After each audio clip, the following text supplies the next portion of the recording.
बहन का दर्द आता है, बहन का दर्द आता है। कैसे बहनों का दर्द आएगा? जिसकी बहन नहीं, बीवी नहीं, मानी, उसका दर्द आएगा? छड़ों का दर्द आएगा? ये तो लंडूरे हैं, लंडूरों को दर्द आता है क्या? कि मुसलमानों को ये लगता है बस हम नल्ला नहारी खाते रहे, हमारी वो बंद ना हो। हमारी आवाज़ अहमद नीज़ भी उठाए, हमारी आवाज़ हसन हैदर उठाए, हमारी आवाज़ लाइट टीवी उठा ले, हमारी सोशल एक्टिव उठा ले, दूसरी पार्टियां उठा, वो खुद नहीं उठाती अपनी आवाज़। उन्होंने बस ये कह रहे इन्नल्लाह मा साबिरीन, अल्लाह सब्र करने वालों के साथ है। तो मुसलमान समाज का यही जो बात है कि वो चुप बैठे हुए, इसी वजह से आज वो पिट रहे हैं। आप दलित समाज को देखिए, सन 2007 से पहले मुसलमान समाज जो था वो सच्चर कमेटी की रिपोर्ट के मुताबिक पिछड़ा नहीं था। सन 2007 के बाद मुसलमान पिछड़ गया, दलित ऊपर चला गया। आज आप एक दलित बच्चे को मारने की सजा में देखिए, पूरा भारत का दलित सड़कों पर आया हुआ है। मुसलमानों कितना मार लो आप ही देखिए कि कितने मुसलमानों के स्कॉलरों को पकड़ा, मौलाना कलीम सिद्दीकी को पकड़ा। आज शायद आप लोगों को नहीं पता, आज मैं आपके चैनल से बताना चाहूंगी, आज राबिया सैफी जो सेल्फ डिफेंस में काम करती थी, जिसका पिछले साल आज ही के दिन बलात्कार करके मॉब लिंचिंग थी, बहुत खतरनाक तरीके से मारा गया था। कहाँ है राबिया सैफी? कोई इंसाफ मिला? कोई कंपनसेशन नहीं मिला? क्या राबिया सैफी लड़की नहीं थी? हाँ, क्योंकि राबिया सैफी भी मुसलमान थी, इसलिए वहाँ भी कोई इंसाफ नहीं मिला। सबसे पहले तो आसाराम बापू को जेल से बाहर लाओ भाई, उसको बीजेपी में जो चड्डा है ना, सबसे आपने जेपी नड्डा जो लगा रखा है इसको हटाओ, जितने भी ढीली चड्डियां हैं सबको लेकर पार्टी के अध्यक्ष बनाओ।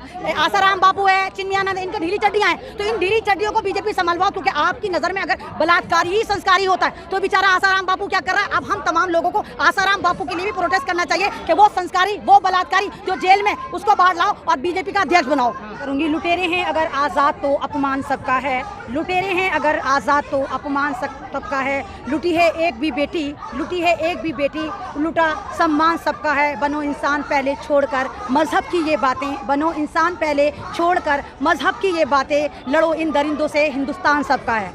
ये आपने कहा कि आपको लगता है कि इंसाफ मिलेगा, कदापि भी नहीं मिलेगा। इंसाफ अगर मिलता तो बिल्किस बानो के कातिलों को, रेपिस्टों को उस वक्त ना छोड़ा जाता जब मोदी जी ढोंग कर रहे थे आज़ादी का अमृत महोत्सव। इसका मतलब ये था, आज़ादी का अमृत महोत्सव का मतलब था कि जितने भी बीजेपी के यार, लंगोटिया यार, अलात्कारी, बलात्कारी जेलों में, उनको आज़ादी का अमृत महोत्सव चखाया था, उनको जेलों से आज़ाद कराया था। मोदी जी जो आप घड़ियाली आंसू बहाते हैं, मुझे महिलाओं का दर्द आता है, पहले तो आप ये बताइए कि जिन महिलाओं के लिए आपको दर्द आता है, क्या वो महिला बिल्किस बानो नहीं है? या तो आप और आपकी पार्टी ये डिसाइड करे कि बिल्किस बानो महिला नहीं है, या ये डिसाइड करे कि नहीं, अगर भारत में मुसलमान महिला है तो उसका बलात्कारियों को आराम से आप छोड़ देंगे, और ये भी कहेंगे कि बहुत संस्कारी हैं, पंडित हैं। तो मैं तो आपके चैनल से यही कहूँगी कि मोदी जी, अगर आप महिलाओं के लिए कुछ नहीं कर सकते, अगर वाकई आपको लगता है जेलें सेफ और सिक्योर हैं, तो भारत की जितनी भी महिलाएं और लड़के हैं, आप उनको जेलों में डाल दो और बलात्कारियों को बाहर कर दो।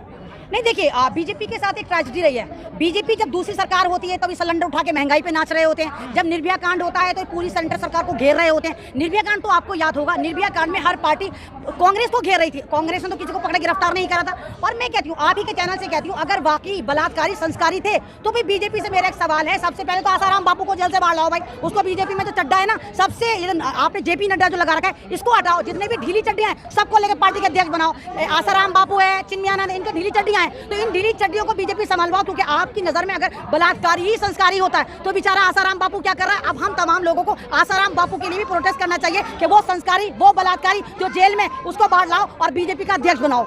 अगर आपको याद हो, 2 दिन पहले सोनाली फोगाट बीजेपी के टिकटॉकर, जो अभी 2 साल पहले वायरल हुई थी, जब कांग्रेस के एक नेता को जबरदस्त तरीके से धुस धो रही थी लॉकडाउन में, उसको बीजेपी द्वारा बलात्कार करके होटल में मार दिया गया। क्या कोई बीजेपी वाला बोला? कोई नहीं बोला। अरे बिल्कुल हो गया। उसके जो पोस्टमार्टम है, उसके चोट के निशान, उसको उन्होंने जो नशा दिया, एक लिक्विड नशा दिया, उससे हार्ट फेल हुआ है, तो वहाँ तो बीजेपी के सारे लोग चुप हैं। हाँ, बीजेपी की एक नेत्री खुशबू जो है वो बोल रही है, अदरवाइज को नहीं बोला। तो ये तो अपने लिए नहीं बोला, तो आपके लिए क्या बोलेंगे? ये तो खुद ही बलात्कारी पार्टी है। जितने भी बलात्कारी हैं वो संस्कारी हो जाते हैं। बस जरूरत ये है कि आपको बीजेपी की तरफ जाना होगा। अगर आप बलात्कारी भी है तो आपको संस्कार का certificate BJP hand to hand दे देगी।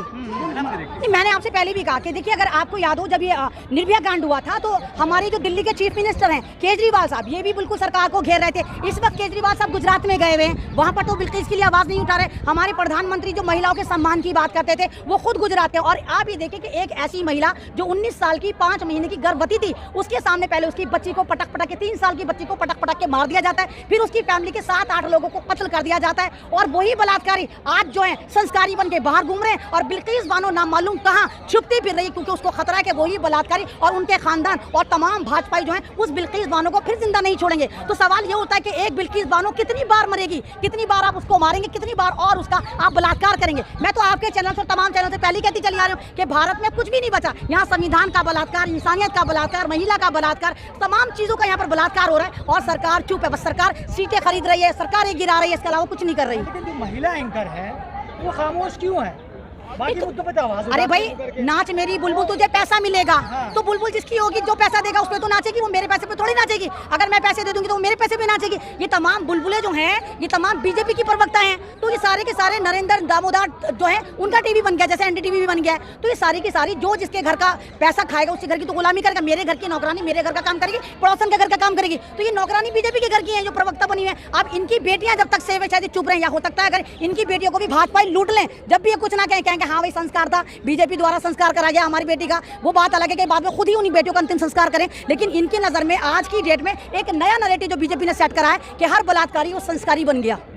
मैम आप भी महिला हैं और बलात्कारियों का महिलाओं ने स्वागत किया कि तो मैंने नहीं करा भाई, वो जिन्होंने करा वो महिला हो ही नहीं सकती। वो जरूर गुफाओं की माएँ थी, उनकी कोई खानदान नहीं था। एक आप ये बताइए जो गुफा के लोग होते हैं जो संस्कारी नहीं होते, एक महिला होके कैसे वो महिला बलात्कारियों का टीकाकरण कर सकती है, उनको हार पहना सकती है, फूल पहना सकती है। तो जाहिर सी बात है कि वो खुद ऐसा ही होगा, वो झोल माल होगा। उनके खुद नहीं पता कि वो कहाँ की पैदाइश है, कोटे की पैदाइश है, कहाँ की पैदाइश है, गुफा की पैदाइश है। संस्कारी औरतें कर ही नहीं सकती। अगर संस्कारी औरतें करती, आप पीछे देखिए हजारों की तादाद में औरतें जमा हुई हैं, ना ये हिंदू हैं ना मुसलमान है, ना मालूम कौन कौन से समाज से हैं। ये बिल्किस के लिए आवाज उठा रही हैं। आप जिस समाज से, मेरे ख्याल से आप भी मुस्लिम समाज से नहीं है, आप भी बिल्किस के लिए वीडियो बना रहे हैं। तो 2-4 महिलाएं जिन्होंने तिलक लगाया, ना मालूम कितने पैसे देके तिलक लगवाया गया होगा, तो उनकी बात को गधे की लात का कौन यकीन करता? आप यकीन करते हैं? अगर यकीन करना होता तो सबसे पहले 15 लाख पर भारत यकीन करता, 2 करोड़ जॉब पर यकीन करता, अब महिला के सम्मान पर यकीन करता, संविधान को बचाने पे यकीन करता, युवाओं को रोजगार पे यकीन करता। आज कौन खुश है? महिलाएं परेशान, युवा परेशान, किसान परेशान, जवान परेशान, बच्चा परेशान, पत्रकार परेशान। कौन सेफ है आज? सिर्फ मोदी जी और उनकी पार्टी, उनके लंगोटिया यार जो भी बीजेपी में,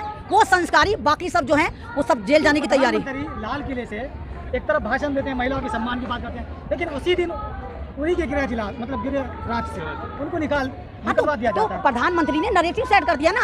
आज जो है प्रधानमंत्री रात को दिन कहते हैं, दिन को रात कहते हैं। मतलब जो एक ये देखिए कि 15 अगस्त का नाम ब्लैक लिस्ट में इन्होंने लिखवा दिया। जब भी 15 अगस्त का नाम याद करेंगे, अगर बिल्किस याद करेगी तो वो ये कहेगी कि यही 15 अगस्त था जिस दिन मेरे लिए सबसे घिनौना फैसला मोदी जी ने दिया था और वहाँ पर गुजरात की जेलों से इन नरभक्षियों को आजाद करा गया था। इन्होंने तो नैरेटिव सेट कर दिया। वहाँ पर घड़ियाली वहाँ से बात है, बहन का दर्द है, बहन का दर्द है। कैसे बहनों का दर्द आएगा? जिसकी बहन नहीं, बीवी नहीं, मानी, उसका दर्द आएगा, छड़ों का दर्द आएगा। ये तो लंडूरे हैं, लंडूरों को दर्द आता है क्या?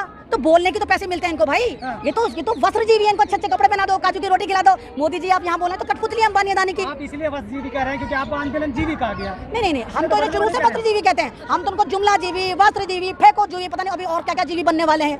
ये तो पता नहीं क्या क्या जीवी बनने वाले हैं। तो इन पे यकीन मत करिए। अब ये सिचुएशन आ गई है कि तमाम भारत में बाकी लोगों को एक हो जाना चाहिए। बिल्किस साझा थी, बेटियां किसी एक की नहीं होती, बेटियां साझा होती हैं। ना वो तेरी होती है, ना वो मेरी होती है, ना वो हिंदू होती है, ना वो मुसलमान होती है। बेटियां बेटियां होती हैं, बेटियां मान सम्मान होती है, भारत की शान होती है। भारत माता की जय होता है, मोदी माता की जय तो नहीं होता, मोदी की जय तो नहीं होता। तो फिर वो कौन सी माता है जो मोदी जी बताएं कि ये भारत माता की जय में बिल्किस नहीं थी?